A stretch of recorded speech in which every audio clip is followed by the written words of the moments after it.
So जसं की आपण काल बघितलेलं स्टुडंट, ह्या चार्टला आपण व्यवस्थित पाठ पण केलेलं आणि कन्सेप्च्युअली त्याला समजून पण घेतलेलं. सो आज आपण एक्झॅक्टली या हेल्पिंग व्हर्ब्सला आपण बघणार आहोत की कशा प्रकारे कोणतं हेल्पिंग वर्ब कुठं त्या ठिकाणी सेट होतं. ओके, सो आपण इमिजिएटली त्या ठिकाणी बघणार आहोत. Okay, to be, to have, to do, present, past, future. Am is are, was were, will be, have has, had, will have, and then do, does, did. Okay, आता बघा student, या ठिकाणी आपण काय बघणार आहोत तर नाउन आणि प्रनाउन. ओके, या दोन कन्सेप्ट साठी, नाउन आणि प्रनाउन साठी कुठलं हेल्पिंग वर्ब आपण त्या ठिकाणी वापरू शकतो तेच आपण या ठिकाणी आता काय करणार आहोत, अभ्यासणार आहोत. सो चला सुरू करूया. सो त्या अगोदर एक तुम्हाला पुन्हा एकदा इन्स्ट्रक्शन, पूर्ण फोकस स्क्रीनवरती ठेवा, कुठेही लक्ष नाही पाहिजे तुमचं, बिकॉज हा खूप महत्वाचा चार्ट आहे. लक्षात ठेवा, यावरतीच आपलं 50% इंग्लिश त्या ठिकाणी काय असतं, डिपेंड असतं. कुठलं हेल्पिंग व्हर्ब त्या ठिकाणी तुम्हाला यूज करायचं आहे, कुठल्या सब्जेक्ट किंवा कुठल्या नाउन किंवा प्रनाउन सोबत, ते खूप या ठिकाणी इम्पॉर्टंट असतं. तेच आपण या ठिकाणी आज शिकणार आहोत की कधी सिंग्युलर असेल तर कोणतं नाउन, सॉरी हेल्पिंग व्हर्ब, आणि प्लुरल असेल तर कोणतं हेल्पिंग व्हर्ब या ठिकाणी. सो व्यवस्थित लक्ष ठेवा आणि मी तुमचं आता ते पाठ करून देणार आहे. सो बघा स्टुडंट, या ठिकाणी आपला जो पहिला कॉलम असेल तो असेल नाउन आणि प्रनाउनचा. त्यामध्ये आपण नाउन आणि प्रनाउन या दोन्ही पण कन्सेप्टला ऑलरेडी शिकलेलो आहोत. त्यामध्ये आपण सुरुवातीला प्रनाउन लिहिलेले आहेत बघा या इथपर्यंत. आय, वी, यू, हे, शी, इट आणि दे. त्यानंतर बघा या ठिकाणी दोन नाउन आहेत स्टुडंट, एक आहे समीर आणि दुसरा आहे समीर अँड आमिर. म्हणजे एक सिंग्युलर नाउन आहे स्टुडंट आणि एक प्लुरल नाउन आहे, ज्यात दोन नाउन आलेले आहेत ते प्लुरल आहे.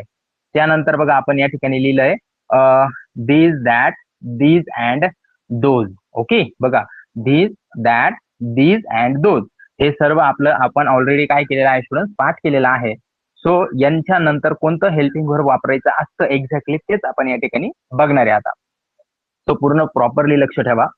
सो आता बघा स्टुडंट, हे सर्व जे प्रोनाउन्स आहेत यापासून, सॉरी, हे सर्व जे सब्जेक्ट आहेत म्हणजे नाउन आणि प्रोनाउन्स जे आहेत त्यांच्यासाठी या तीन पैकी म्हणजे एम, इज, आर पैकी, ह्या एम, इज, आर पैकी कोणतं हेल्पिंग व्हर्ब कोणासाठी व्यवस्थित सेट होतं ते आता या ठिकाणी आपण बघणार आहोत. व्यवस्थित लक्ष द्या.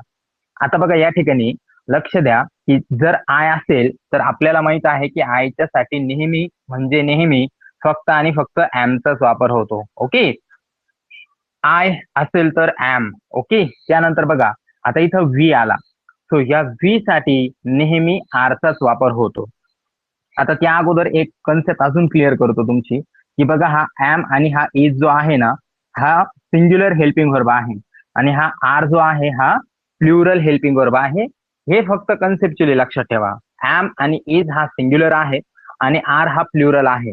सो जेव्हा जेव्हा सिंग्युलर सब्जेक्ट येईल ना स्टुडंट, म्हणजे सिंग्युलर नाउन आणि सिंग्युलर प्रोनाउन येईल ना, तेव्हा आपण एमचा आणि इजचा वापर करायचा, आणि जेव्हा जेव्हा प्लुरल येईल ना तेव्हा तेव्हा आरचा वापर करायचा. ते आपण लगेच त्या ठिकाणी मी तुम्हाला सांगतो. जसे की बघा आय सिंग्युलर होता तर एम वापरला. आता इथं व्ही प्लुरल आहे, जसं की आपण तो चार्ट बघितला होता, I, we, you, he, she, it, देचा प्रनाउनचा चार्ट बघितला होता, त्यामध्ये व्ही प्लुरलला होता. सो व्ही साठी काय वापरला आपण या ठिकाणी, आर वापरला. सो ऑलवेज रिमेंबर की व्ही साठी नेहमी आर वापरावा. आता बघा त्या ठिकाणी आता हे दोन यू आहे स्टुडंट, या ठिकाणी एक यू सिंग्युलर मध्ये येतो, एक यू प्लुरल मध्ये येतो, हे आपण बघितलं होतं. बट या दोघं पण यू साठी नेहमी प्लुरलच हेल्पिंग वर्ब वापरावा. कोणता helping verb, plural helping verb वापरावा. म्हणजे त्यामध्ये एक या ठिकाणी काय आहे तर एक म्हणजे एक यू त्या ठिकाणी ग्रामरचा आपण समजू शकतो का, ग्रामरच्या पूर्ण रूलला तो फॉलो करत नाही. म्हणजे एक ला त्या ठिकाणी सिंग्युलर आलं पाहिजे होतं हेल्पिंग वर्ब, पण त्याला पण प्लुरल येतं. सो लक्षात ठेवा, यू साठी फक्त या यू साठी नेहमी प्लुरल हेल्पिंग वर्ब आपण वापरतो. एम, इज, आर पैकी आर त्या ठिकाणी आपण काय करतो, वापरतो. बघा स्टुडंट, मला एक्झॅक्टली या ठिकाणी आपल्याला काय सांगायचं आहे की सिंग्युलर असेल तर एम आणि इज वापरावा, प्लुरल असेल तर आर वापरावा, एवढं सिम्पली आपण बघतोय. पण तुमचं लक्षात असं येईल का एक यू सिंग्युलर आहे आणि दुसरा जो यू आहे तो प्लुरल आहे, तर दोन्हीसाठी इथं आरच का, तर तेच मी तुम्हाला सांगितलं, एक यू आणि दुसरा पण यू या दोघांसाठी पण प्लुरलच वापरायचा, आरच वापरायचा नाही. असं नाही का एक यू असेल पहिला तर सिंग्युलर असेल तर इज आणि दुसरा यू साठी आर असं नाही, यू इज असं होत नाही, यू आरच होतं नेहमी. सो बघा या ठिकाणी आपण 4 हेल्पिंग व्हर्ब आणि प्रोनाउन या ठिकाणी बघितले. I am, we are, you are आणि पुन्हा दुसरा पण यू आर. आता बघा स्टुडंट्स या ठिकाणी हे 3 जे आहेत, हे, शी आणि इट, हे आपल्याला माहित आहे की हे सिंग्युलर प्रोनाउन आहेत. तर त्या सिंग्युलर प्रोनाउन साठी आपण सिंग्युलर हेल्पिंग वर्ब वापरला इज. सो ऑलवेज रिमेंबर, ही च्या नंतर नेहमी इजचा वापर, शी च्या नंतर नेहमी इजचा वापर आणि इटच्या नंतर सुद्धा नेहमी इजचाच वापर होतो. आता नेक्स्ट आहे बघा स्टुडंट्स या ठिकाणी दे. आता ऑब्व्हियसली दे काय होतं स्टुडंट्स, या तिघांसाठी एक प्लुरल होता, त्यांच्या समोर होता म्हणजे तो प्लुरल होता. सो त्या ठिकाणी मी तुम्हाला सांगितलं का प्लुरल असेल तर काय वापरावा, प्लुरल हेल्पिंग वर्ब वापरावा. सो आर इथं काय आहे तर प्लुरल हेल्पिंग वर्ब आहे, म्हणून आपण काय केलं, दे आर या ठिकाणी काय केलेलं, यूज केलेलं. ओके. आता त्यानंतर आहे बघा समीर, म्हणजे काय आहे, सिंग्युलर नाउन आहे, बरोबर. मग समीरच्या नंतर बघा सिंग्युलर होता म्हणून आपण काय केला, इज वापरला. Okay, Sameer is. त्यानंतर आहे बघा स्टुडंट्स या ठिकाणी समीर अँड आमिर. ओके, या समीर अँड आमिर साठी हे नाउन आता सिंग्युलर नाहीये, हे झालं प्लुरल, तर या ठिकाणी आपण वापरला आर. ओके, काय वापरला, are. So Sameer and Aamir are. Okay, का, कारण प्लुरल झालं ते. आता त्यानंतर बघा स्टुडंट्स आपण बघितलं होतं की धीसचा वापर एका वस्तूसाठी करतो जी आपल्या जवळ आहे. सो त्यासाठी आपण काय वापरला बघा, एक वस्तू होती म्हणजे सिंग्युलर आहे म्हणजे इज. सो काय झालं, धिस इज. ओके, दॅट पण एकासाठी यूज होतो म्हणून दॅट इज. का स्टुडंट्स, कारण सिंग्युलर आहे. बघा धिस इज, दॅट इज एक वस्तूसाठी होतं म्हणून. पण या ठिकाणी दीज आपण जो वापरतो हा प्लुरल साठी वापरतो, म्हणून इथं झालं बघा these are. Okay, these are. त्यानंतर बघा दुसरा आहे दोज आर, ऑब्व्हियसली कारण दोज पण जास्त वस्तूंसाठी आपण वापरतो. Okay, those R. ओके, याचा अर्थ कसा होईल की जेव्हा एक पेन असतो आपल्या जवळ असेल तर आपण काय म्हणू, दिस इज पेन. एक पेन आहे आपल्यापासून लांब आहे, दॅट इज पेन. दोन पेन आहे आपल्या जवळ आहे, दीज आर पेन्स. आणि दोन पेन आहे आपल्यापासून लांब आहे तर दोज आर पेन्स. आता बघा पुन्हा एकदा आपण काय करणार आहोत, याची एक रिव्हिजन करून पुन्हा सांगतो तुम्हाला समजून. म्हणजे एम इज आर चा एक्झॅक्ट वापर तुमच्या लक्षात येईल. आता बघा इथं लक्ष द्या की एम आणि इज हा आपण सिंग्युलर साठी वापरतो आणि आर हा प्लुरल साठी वापरतो. ओके, त्यामध्ये एम फक्त आय ला यूज होतो, बाकी कुठेच यूज होत नाही, जसं की आय एम. त्यानंतर बघा वी हा प्लुरल आहे म्हणून वी आर. यू आणि यू दोघांना पण प्लुरलच कन्सिडर केलं जातं म्हणून त्याच्यासाठी प्लुरल हेल्पिंग वर्ब वापरावा are. He, she, it singular आहे म्हणून हे is, she is, it is. They plural आहे म्हणून आर. समीर सिंग्युलर आहे म्हणून इज. समीर आणि आमिर प्लुरल आहे म्हणून आर. दिस सिंग्युलर आहे म्हणून इज. दॅट सिंग्युलर आहे म्हणून इज. दिस सिंग्युलर आहे, दीज प्लुरल आहे म्हणून आर. आणि दोज प्लुरल आहे म्हणून आर या ठिकाणी आपण काय केलेला, वापरलेला. ओके स्टुडंट्स, अशा प्रकारे आपण काय केलेलं या हेल्पिंग वर्ब्सना. आता आपण दुसरे हेल्पिंग वर्ब बघणार आहोत, वॉज आणि वर. आता बघा स्टुडंट्स, मोस्टली हेच सब्जेक्ट काय करतो आपण वापरतो, ऍज अ सब्जेक्ट हेच वापरतो आपण, बरोबर. सब्जेक्ट म्हणजे काय, ज्यांनी आपण वाक्याची सुरुवात करतो, यांच्या नंतरच आपल्याला इज, एम, आर चा वापर करायचा असतो, वॉज वरचा वापर करायचा असतो, म्हणून तेच आपण इथं क्लिअर करून घेत आहे की कधी कोणतं. जर सिंग्युलर आलं तर इज आणि प्लुरल आलं तर आर. जसं की समीर एकटा असेल तर इज आणि समीर आणि आमिर दोन आर वापरायचं असं हे या ठिकाणी समजलं. आता आपण दुसरा बघणार आहोत वॉज आणि वर. त्यामध्ये बघा स्टुडंट्स, वॉज काय आहे तर सिंग्युलर आहे आणि वर काय आहे या ठिकाणी प्लुरल आहे. ओके, आता बघा स्टुडंट्स, जसं वरती होतं इज आणि आर, ला थोडे वेळ विसरा, वरती होतं इज आर, तसं खाली आहे वॉज आणि वर. काहीच फरक नाहीये स्टुडंट्स, ऍज इट इज आपल्याला काय करायचं आहे, सेम इज आर सारखं वापरायचं आहे. वरती फक्त आयच्या नंतर आपण एम वापरला, बाकीचे जे सेम रूल होते ते सेम रूल या ठिकाणी अप्लाय होणार आहे, तुमच्या लगेच लक्षात येईल. बघा आता इथं बघा, इथं वरती एम होता स्पेशल आय साठी, बट इथं काही आहे का स्टुडंट्स, वॉज वेअर सोबत काही नाही, म्हणून आयच्या सोबत काय वापरावा तर वॉज वापरावा. ओके, आयच्या सोबत वॉज. आता दुसरं बघा, वरती आपण आर वापरला तर ऑब्व्हियसली खाली काय वापरू आपण, वर वापरू. काय वापरू, वर. बघा इथं पण वर होतं वरती, इथं पण वर वापरू. पुन्हा वरती या ठिकाणी यू ला आर आणि इथं पण खाली काय करणार मग आपण, वर वापरणार. ओके, सो वर काय आहे, प्लुरल आहे. सो जसं वरती तसं खाली रूल आहेत. आणि वॉज काय आहे, सिंग्युलर. आता बघा इथं हे वॉज, शी वॉज आणि इट वॉज, बरोबर. वरती काय होतं, हे is, he is, it is. आता बघा इथं बघा they are, so obviously they were. बघा Sameer is, so obviously Sameer was. बघा Sameer and Aamir are, Sameer and Aamir were. This is, this was. That is, that was. these are, these were. those are, those were. Okay, so अशा प्रकारे आपल्याला काय करायचं आहे, फक्त conceptually लक्षात ठेवून त्याला काय करायचं आहे तर आपल्याला यूज करायचं आहे. ओके, आता बघा स्टुडंट, सेम वरती हा चार्ट आहे आपला प्रनाऊनचा आणि नाऊनचा, आणि खाली हेल्पिंग वर्ब चेंज झालेला आहे बघा, आणि तो हेल्पिंग वर्ब आहे आपला will be. Okay, most of the time you have listen from other person that they use will be. Okay, so या ठिकाणी बघा स्टुडंट, विल बी हा एकच हेल्पिंग वर्ब आहे. सो या ठिकाणी आपल्याला काहीच पाठ करायचं नाहीये स्टुडंट, सर्वांसाठी काय वापरायचं आहे आपल्याला तर विल बीच वापरायचा आहे. म्हणून आपण या ठिकाणी काय केलेलं आहे तर डॅश केलेला आहे. सो इथं कसं होतं बघा, I will be, we will be, you will be, you will be, he will be, she will be, it will be, they will be, Sameer will be, Sameer and Aamir will be, this will be, that will be, these will be and those will बी.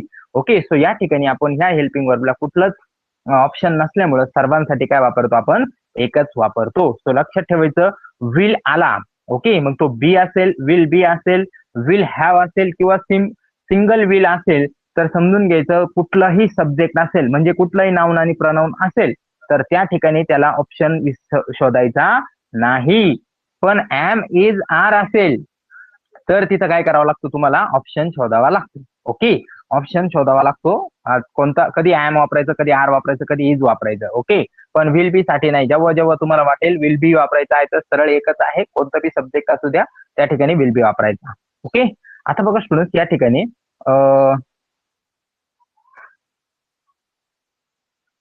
या ठिकाणी बघा आता दुसरे helping verb आहेत have आणि has. Okay, आता तुमच्या तो 3D इमेजिंग करून तो चार्ट आठवा जो आपण पाठ केलेला होता, तर त्यात तुम्हाला लगेच समजेल का हा टू हॅवचा प्रेझेंट आहे. ओके, टू हॅवचा प्रेझेंट आहे, हॅव हॅज नंतर हॅड नंतर विल हॅव. सो या ठिकाणी आपण हॅव आणि हॅज बघत आहोत. याचा अर्थ इथं दोन हेल्पिंग वर्ब आहेत स्टुडंट, है ना, हॅव आणि हॅज. सो हे दोन हेल्पिंग वर्ब असल्यामुळं या ठिकाणी आपल्याला काय करावं लागेल तर या कोणत्या नाऊनला आणि प्रोनाऊनला हॅव लागतो आणि कोणत्या नाऊन आणि प्रोनाऊनला हॅज लागतो ते आपण इथं अभ्यास करूया. आता आता नीट लक्ष द्या पुन्हा एकदा. आता बघा स्टुडंट, आय असेल तर नेहमी हॅव वापरावा. ओके, बघा हॅव आणि हॅज बघतोय आता आपण. आय असेल तर नेहमी हॅव. आता वी असेल तरी हॅव. यू आणि यू दोन्ही यू साठी हॅव वापरावा. का, कारण हा हॅव प्लुरल आहे आणि हॅज सिंग्युलर आहे. मग आता प्रश्न निर्माण होईल का सर आय तर सिंग्युलर असतो मग आयला तरी तर हॅज लागला पाहिजे होता. मी तुम्हाला सांगितलं काही ग्रामरच्या रूलमध्ये काही प्रोनाऊन बसत नाही, जसे की यू आहे, जसे की आय आहे. ओके, सो ऑब्विसली इथं आयच्या नंतर हॅजच आला पाहिजे होता कारण सिंग्युलर आहे. बट तसं नाही होता, काय आलं तर हॅव आलं. सो जसं दिलेलं आहे तसंच आपल्याला पाठ करायचं आहे स्टुडंट. So I have.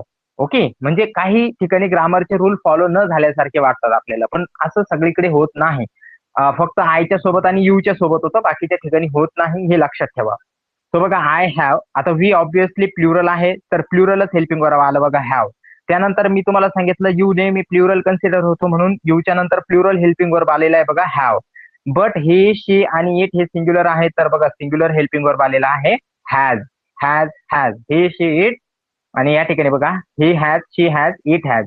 आता इथं बघा दे हा प्लुरल आहे म्हणून या ठिकाणी बघा हॅव आलेला आहे. समीर सिंग्युलर आहे म्हणून हॅज आलेला आहे. समीर अँड आमिर प्लुरल आहे म्हणून हॅव आलेला आहे. दिस सिंग्युलर आहे म्हणून हॅज. दॅट सिंग्युलर आहे म्हणून हॅज. दीज प्लुरल आहे म्हणून हॅव आणि दोज प्लुरल आहे म्हणून पण हॅव या ठिकाणी काय करायचं आहे तर आपल्याला वापरायचा आहे. आणि त्याप्रमाणे आपण या ठिकाणी काय केलेला आहे तर तो वापरलेला पण आहे. आता बघा या ठिकाणी पुन्हा एकदा नो रिसाइडेशन, काहीच पाठ करायचं नाहीये. ओके, तो या ठिकाणी बघा हॅडला काही ऑप्शन होता का स्टुडंट, चार्ट पाठ करा आठवा तर हॅडला काही ऑप्शन होता का नव्हता. मग इथं पण काहीच ऑप्शन नाहीये बघा, सगळीकडे हॅडच येणार. म्हणजे आय पण असेल तर हॅड, वी पण असेल तर had, you had, he had, she had, it had, ते had, Sameer had, Aamir had, this had, that had, these had, those had. Okay, so अशा प्रकारे आपण काय केलेलं या ठिकाणी त्याला युटिलाइज केलेलं आहे. ओके, आता हॅड या ठिकाणी काय झालं आपल्याला समजलं का हॅडला ऑप्शन नाहीये म्हणून या ठिकाणी सगळीकडे हॅड वापरावा, जसं की विल बीला काही ऑप्शन नव्हतं. सेम या ठिकाणी बघा स्टुडंट विल हॅव आलेला आहे. ओके, तिकडे होता विल बी, इकडे आहे विल हॅव. लक्षात ठेवा स्टुडंट, हा विल आणि हॅव वेगळा नाही आहे. विल हॅव एकत्र करून आपल्याला या ठिकाणी काय करायचं आहे, त्याला बोलायचं आहे विल हॅव. ओके, सो बघा इथं पण विल हॅवला दुसरा ऑप्शन नाहीये. सो या ठिकाणी आपण डायरेक्टली काय म्हणणार, I will have, we will have, you will have, you will have, he will have, she will have, it will have, they will have, Sameer will have, Sameer and Aamir will have, this will have, that will have, these will have, those will have. Okay, so अशा प्रकारे had आणि will have तुमच्या लक्षात आलं का student? Okay, चलो, very good. आता बघा स्टुडंट, हा आता फायनल वर आहोत आपण, एकदम फायनल डू डज डीड वर आलोय बघा. आता याच्यापेक्षा दुसरं काही राहिलेलं नाही, लक्ष द्या. आता बघा स्टुडंट या ठिकाणी, हा इथं पुन्हा आपण वरती काय केलेलं, नाउन प्रोनाउनचा चार्ट आपण लिहून घेतलेला आहे आणि खाली आहे आपल्याकडे बघा. आता प्रेझेंट मध्ये काय होतं, डू डज होतं, बरोबर ना? प्रेझेंट मध्ये डू डज होतं, आता पास्ट मध्ये डीड असणार आहे. तो आता अगोदर आपण डू डज ला बघूया, कधी डू आणि कधी डज वापरावा. आता नीट लक्ष द्या, याला खूप कन्फ्युजन असतं, खूप मुलं चुकीचं युज करतात. डू आणि डज कुठे युज करावा ते नीट बघा आता या ठिकाणी. आता बघा स्टुडंट या ठिकाणी, आता या ठिकाणी जो डू आहे हा आहे प्लुरल. ओके, हा काय आहे, प्लुरल. आणि डज काय आहे तर सिंग्युलर आहे. काय आहे, सिंग्युलर आहे. सो जिथं तुम्हाला प्लुरल प्रोनाऊन किंवा नाऊन असेल तिथं डू वापरणार, आणि जिथं सिंग्युलर नाऊन किंवा प्रोनाऊन असेल तिथं डज वापरणार, एक्सेप्ट आय आणि यू. मी तुम्हाला सांगितलं ना, आय आणि यू पूर्ण ग्रामरच्या रूलला फॉलो करत नाहीये, हे आपल्याला दिसतं इथं. सो त्यासाठी फक्त काय वापरावा, आणि बाकीच्यांसाठी सगळीकडे सेम रूल अप्लाय होतो, तो बघा. आता बघा इथं काय झालं, आय डू. ओके, त्यानंतर बघा वी प्लुरल आहे आणि इकडं डू प्लुरल मध्ये आहे, तर च्या नंतर काय होईल, डू. आता मी तुम्हाला सांगितलं यू ला प्लुरल कन्सिडर करायचं असतं दोन्ही पण, म्हणून च्या नंतर काय येईल, डू, आणि दुसऱ्या च्या नंतर पण do. But he, she, it हे सिंग्युलर आहेत, तर बघा स्टुडंट या ठिकाणी काय झालेलं आहे, तर सिंग्युलर हेल्पिंग वर्ब आलेला आहे does. He does, she does आणि इट डज. ओके, आता त्यानंतर बघा दे प्लुरल आहे म्हणून डू वापरला, समीर सिंग्युलर आहे म्हणून डज वापरला, समीर आणि आमिर प्लुरल आहे म्हणून डू वापरला, दिस सिंग्युलर आहे म्हणून डज वापरला, दॅट सिंग्युलर आहे म्हणून डज वापरला, दीज प्लुरल आहे म्हणून डू वापरला, आणि दोज प्लुरल आहे म्हणून डू वापरला. म्हणजे एकदम तुमच्या आता कन्सेप्ट क्लिअर झालेली स्टुडंट. जे नाऊन आणि प्रोनाऊन सिंग्युलर आहे तिथं सिंग्युलर हेल्पिंग वर्ब, आणि जे प्लुरल आहे तिथं प्लुरल हेल्पिंग वर्ब वापरावा, एवढं सिंपल आहे. बघा सिंग्युलर असेल तर सिंग्युलर, आणि प्लुरल असेल तर प्लुरल, असं तुम्ही तुमच्या नोटबुकला लिहून ठेवा. ओके, म्हणजे तुमच्या ते लक्षात राहील, सिंग्युलरला सिंग्युलर, प्लुरलला प्लुरल. ओके, एक्सेप्ट आय आणि यू हे दोन्ही ठिकाणी फक्त त्या ठिकाणी व्यवस्थित रूलला फॉलो त्या ठिकाणी होत नाही, बाकीच्या सगळ्या ठिकाणी होतं. आता हा रूल जर तुमचा पाठ झाला ना स्टुडंट, सिंग्युलर सिंग्युलर आणि प्लुरल प्लुरल, तर तुम्हाला कुठलाच प्रॉब्लेम त्या ठिकाणी राहणार नाही. ओके, आता याची त्यानंतर त्याच्या पुढे होतं बघा स्टुडंट, टू डजच्या नंतर काय होतं तर डीड होता, है ना? सो आपल्याला माहिती आहे डीडला कुठलाच ऑप्शन नाहीये. सो ज्या ज्या हेल्पिंग वर्बला काहीच ऑप्शन नाहीये, ते हेल्पिंग वर्ब सगळीकडे काय होतात, एकच हेल्पिंग वर्ब युज होतो. जसं की त्या डीडला दुसरा ऑप्शन नाहीये, म्हणून सगळ्या नाऊन आणि प्रोनाऊन सोबत डीडच येईल. जसे की I did, we did, you did, he did, she did, it did, they did, Samir did, Samir and Amir did, this did, that did, these did, and those did. Okay, आणि या ठिकाणी आपला जो helping verb आहे तो या ठिकाणी काय झालेला आहे, पूर्ण अभ्यासून झालेले आहेत. ओके स्टुडंट, तो अशा प्रकारे आपण या हेल्पिंग वर्बचा काय केलं, या ठिकाणी अभ्यास केलेला आहे. आणि अजून आपण या ठिकाणी काय करणार आहोत तर पुन्हा एकदा त्याच्यावरती रिव्हिजन करणार आहोत.